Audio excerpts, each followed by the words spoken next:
Jesus, ele ama o pecador, mas ele não concorda com o pecado, né? Ele abomina o pecado, a Bíblia diz.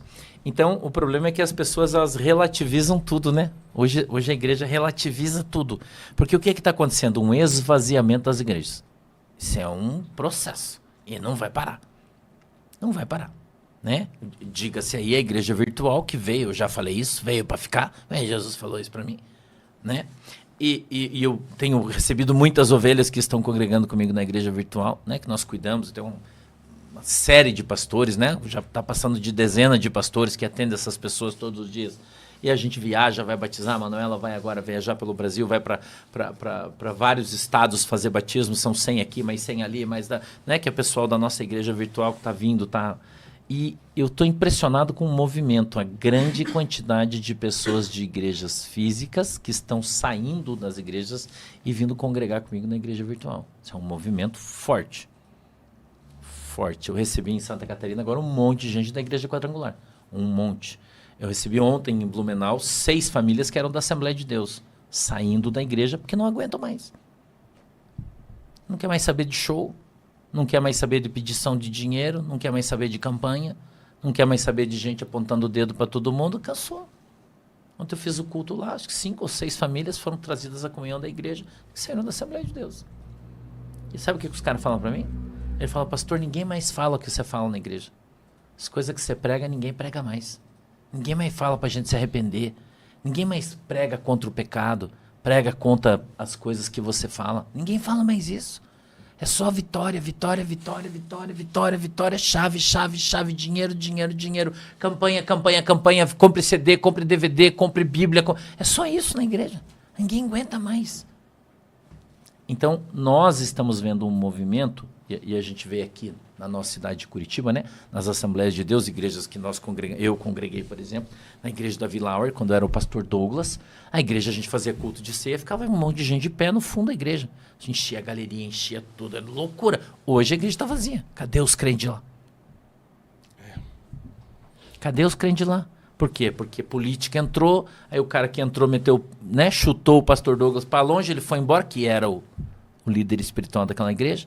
Então a Assembleia de Deus, ela perdeu totalmente o direcionamento de Deus. E a política entrou e colocaram um cara lá sem eira nem beira e mataram a igreja, né? Então esse povo está onde? Está tudo desviado.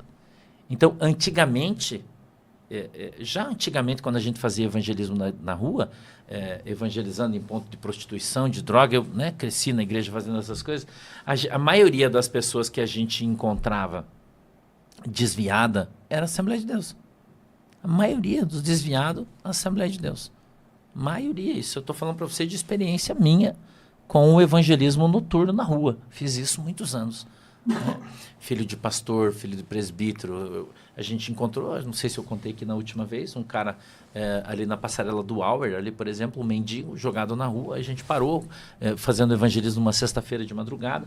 Encontramos o cara, começamos a conversar e o cara estava jogado no chão. Ali paramos, levamos um café, comemos um pão, sentamos em volta do cara. O cara era presbítero da igreja, Assembleia de Deus, lá do norte do Paraná.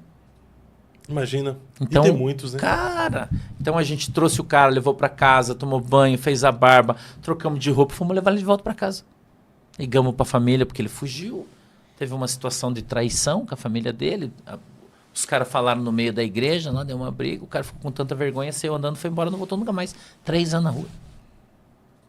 Então, a quantidade de gente que está fora da igreja por causa da igreja é absurda. E esse povo não quer mais a igreja. Mas eles querem Jesus. Mas aquela igreja ali, eles não querem mais. É porque existem tipos de desigrejados, né, pastor? Existem o desigrejado que se revoltou com a igreja, com Deus e com todo mundo. Ninguém mais presta. Mas existem os destemplados, né? Que saiu do templo, mas não se desigrejou. Só está buscando um lugar. Então Jesus está trazendo esse tempo de arrebatamento que a gente está chegando aí. E o Senhor vai começar a congregar as suas ovelhas. E Ele está levantando outros apriscos. Entendeu? Então as pessoas estão sendo alcançadas, estão sendo encontradas, estão ouvindo a verdade. Estão começando a entender o Evangelho, porque pessoas como eu e você estamos aqui explicando para as pessoas a Bíblia e não o que a gente acha.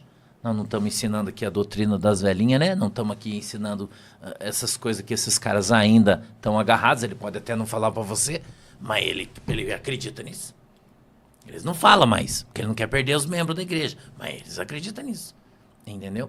E a gente, graças a Deus, Deus trouxe a internet, né, que foi tanto criticado, você falou no começo, né? Sim. Que os caras falavam que o 666 era o www era 666, a internet era um troço do satanás.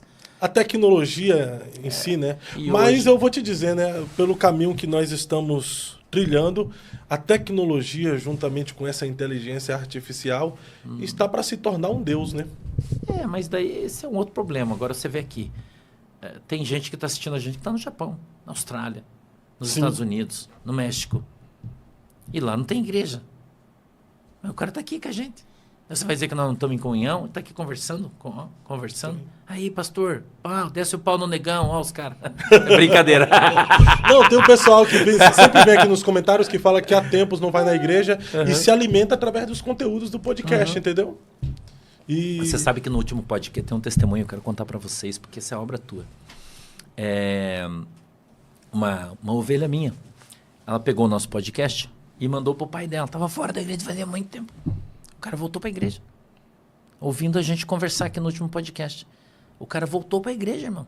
Ele ficou tão impactado com as coisas que nós falamos aqui, tão impactado, cara, que ele quis conhecer a igreja e voltou para a igreja.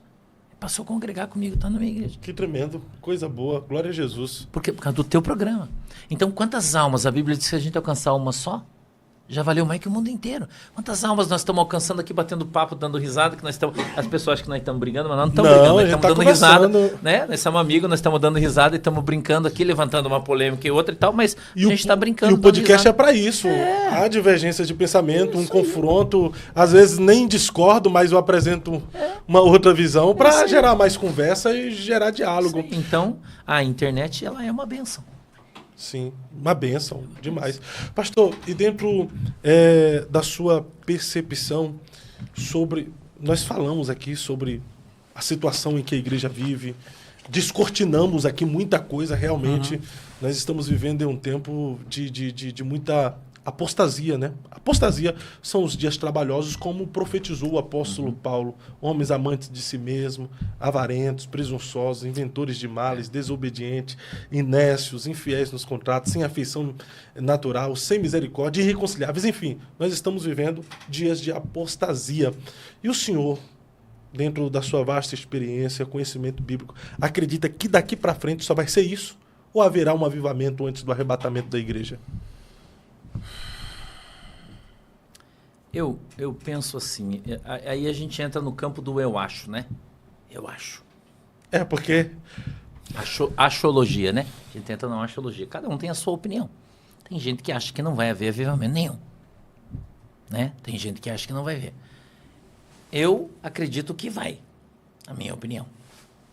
Por quê?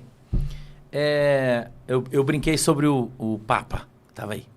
Todo mundo começou a falar, vai ser o Papa Negro, vai ser o Papa Negro. Você viu toda a treta aí, né? Sim. Porque, crente falando isso, vai ser o Papa Negro. E daí começou um monte de teórico dizendo, não, porque nós já estamos no terceiro selo, porque blá, blá, blá, porque... Oitavo rei. Não sei o quê, um monte de papo furado. Você não escutou esse aí de teólogo grande aí falando essas merdas, né? Mas também os caras tudo bola de neve, você quer o quê, né? Mas enfim. De teólogo grande e daquele lá que morreu, como é o nome dele? Mas nem fala. Não fala. Esqueci o nome dele. Não fala. Mastral, vou falar, Mastral. Não fala o nome dos caras aí. Mas enfim. Jesus. Mastral, né? Mastral que trouxe isso aí e o povo tava reproduzindo os vídeos dele, né? E aí todo mundo... daí o teólogo de botequim, né? Falando... Reproduzindo o que o cara tava falando. Porque o Papa Negro, porque o Papa não sei o que e tal. Um dia eu tava conversando com a galera, eu até tava no ensino, eu abordei esse assunto, eu falei assim, cara, escuta uma coisa que eu vou falar pra você. Eu não acho que é o Papa Negro que vai entrar agora. Falei isso, tá gravado lá. Eu acho que não é. Eu acho que vai ser um Papa que vai entrar para dar um ar de seriedade à Igreja Católica.